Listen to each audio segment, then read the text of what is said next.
Within this video, I'm going to highlight all of the assets I've included for my Irrlicht scene, any performance issues I've had, and also the solutions I have used to solve these problems. First of all, I'll show you the 10 static objects that I've used within this scene, including the duck at the back. I've also included 10 buildings with back face cut off in order to save resources.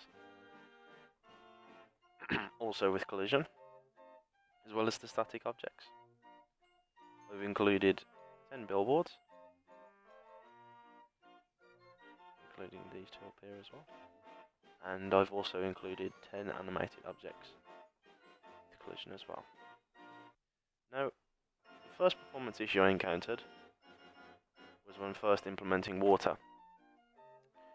When I first created water, I decided to use a plain mesh that had a high tile count and a low tile size in order to give water a realistic appearance. However, this was very taxing on the CPU as it gave the mesh being used for the water a lot of faces.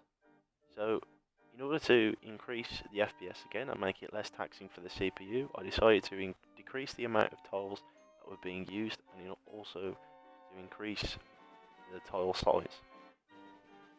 This has made the water less realistic, but has saved a lot on performance. The next issue I'm going to talk about with performance is this fence static object that I included. I originally downloaded this from the internet and it contained many polys that were very demanding for the scene and very taxing on the CPU. I decided to take this object into a 3D modeling program, reduce the amount of polys by taking away as many faces as I could, and then pairing them with the same object just to give an overall static object instead of it just being a single fence and bringing it back into the scene. It is still quite demanding as it is still quite high poly for what it is, but it did decrease the amount of polys that were originally used by quite a lot, and which also decreased the CPU usage and in turn increased the FPS that I was receiving. The next performance issue I encountered again was of a similar issue with a building located over here. Originally this building was an aquarium which contained a fish on top of the building.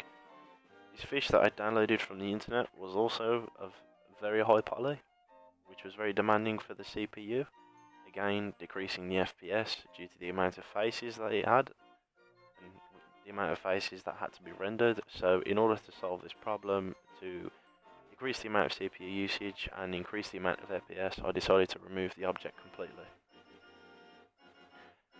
As you can also see, I have a GUI on the screen that lists the maximum FPS and the minimum FPS. Originally, when I decided to create this, I made an error, and instead of updating the text every frame, the application was creating a new GUI element every frame, meaning that over the duration of the program, the FPS was decreasing quite rapidly as it was constantly using resources to create a new GUI, so using more memory, using more CPU, instead of just updating the text that was already apparent on the screen.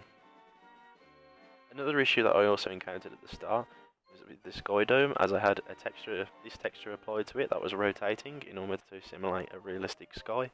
However, the rotating texture was very demanding as it's quite a large texture in terms of actual file size. So in order to decrease the amount of CPU usage and increase the FPS, I decided not to implement that at all.